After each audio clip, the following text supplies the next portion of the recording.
So I'm watching this show. It's one of the more popular ones on the Motor Trend Network, and I know you've seen it. But anyway, what they do on this particular episode is a guy brings him a 1959 Buick Invicta, right? This car is pristine, like front to back, all complete, intact. It's a survivor, you know, has a nice interior. So they take this car and they blow it completely apart, and they modify every square inch of it. The bumpers, the trim, everything, right? They do a whole different interior, they do a whole different drivetrain. And you know, it dawns on me, I'm like, but your 1959 Buick Invicta is not unique enough just the way it is. God forbid you pull up next to another 1959 Buick Invicta in the Cracker Barrel parking lot and they look alike. There's something wrong about this. So I'm going to say something that, like, it's radical, okay? This is something you'll never hear another, you know, hot rod guy say. Not everything has to be a hot rod. I know, it's crazy, right? Sounds radical, but it's not. These cars are half-century old and older. They represent priceless American artifacts. Post-war engineering that just has never been equal, you know? I daily drive my old iron, and I can tell you from experience, it doesn't take much to turn heads.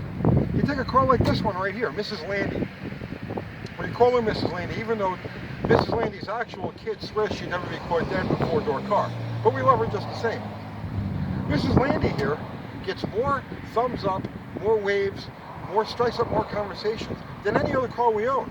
Roadrunners, Chargers, it doesn't make any difference. People love this thing. It's stock. In fact, if I use a car for my daily driver, I have my fleet broken into like two different like categories. There's toys and there's drivers. And with the toys, anything goes. With the daily drivers, I have like one basic rule. Leave it alone. Stop. I don't want anything modified. If I have to rely on this car to run to the store, to do business with, to do my running around, the only thing I care about is that it starts, it runs, it gets decent gas mileage, and it's easy to fix, easy to diagnose. I leave them alone. I don't want headers on it. I don't want an intake manifold on it. I don't want anything that isn't dead stock. I make some exceptions, you know, dress up stuff, you know, wheels are cool, little chrome doodads here or there, you know, but mechanically, interior, driveline, I want this thing exactly the way it came off the showroom floor. It's the most reliable way to have one of these cars. It's the most fun way to have one of these cars. You sometimes have to defeat the wired-in instinct to modify. You know, I get that. If unique is what you're after, you don't have to do anything. Just drive the car. It's not like I'm going to pull up next to another white 1964 Dart at the next traffic light.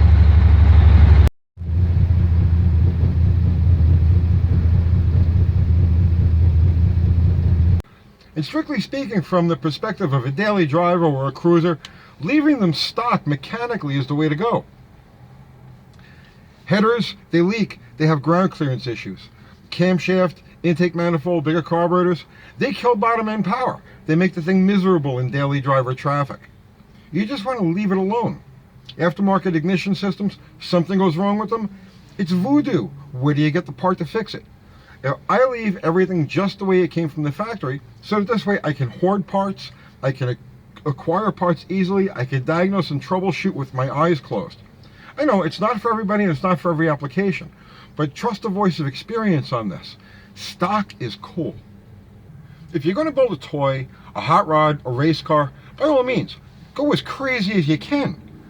But if you're going to start with something that's got its original engine, trans, interior, it's still intact, it's still functional, give it a second thought. These things are priceless artifacts. They're analog things of beauty. And it's just as important to preserve them as it is to modify them. You know, just something to think about.